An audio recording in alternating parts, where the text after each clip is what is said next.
Now, as we work on all of our stuff with the Kansas Math Project, we are thinking about how to help students develop strong foundational skill with math content. And when we're thinking about development of foundational skill, we want to make sure that our instruction is super explicit. And here, to make our instruction explicit, we want to be very clear. That means we're going to construct a plan, lead by modeling, engage in practice, apply independently, and then refine with data. Now we are about to do a clear activity, so I would like to share with you a clear example. This clear example is about comparing and ordering objects, which we will talk about a little bit later in this module. But I share this example with you so that you see what a clear model might look like when we're thinking about measurement across grades pre-K through 2. So here we start off with constructing a plan. I'm going to focus on a standard here, and I'm going to describe that standard. You might think about some of the prerequisite skills that are necessary for students to be successful with this standard, and maybe you want to list those out there. And then when we get to this lead by modeling section, I would love for you to write out the dialogue that you anticipate between you and your students. What are you going to say? What are your steps that are going to be involved? In this example, comparing objects. What manipulatives are you going to use?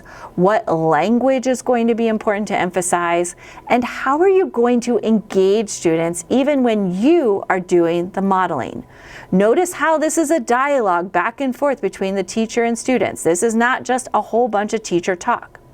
This lead by modeling typically takes a while. You can see this takes just about 2 pages to help students think about comparing objects.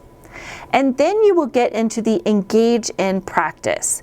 Here we can see a dialogue that's continual between the teacher and the students.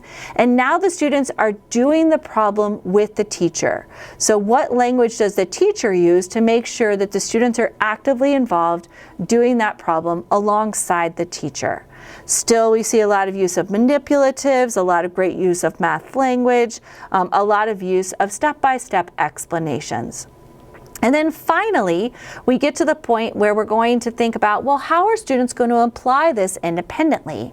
So what are you going to do in the classroom, and maybe ask students to do at home so that they practice, in this example, their comparison and ordering of objects? And then what information are you going to collect from students so that you can refine your instruction with data?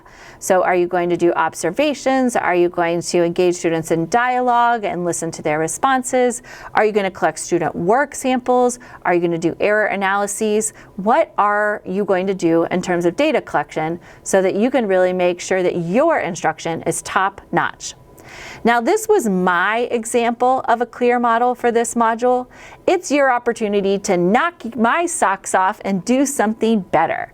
So activity 2 is asking you to provide clear instruction for students as they are starting to think about measuring with different attributes and units. So first of all, think about what's your standard that you are focused on, and then write out your lead by modeling. This should take you a while. Then write out your engagement in practice, and then brainstorm ways that students are going to apply independently, and then finally think about your data collection, what data you will collect, and how you will refine your instruction with data. I would expect that this is going to take you, I would say, at least 15 to 30 minutes, if not a little bit longer. So I will see you in a little while.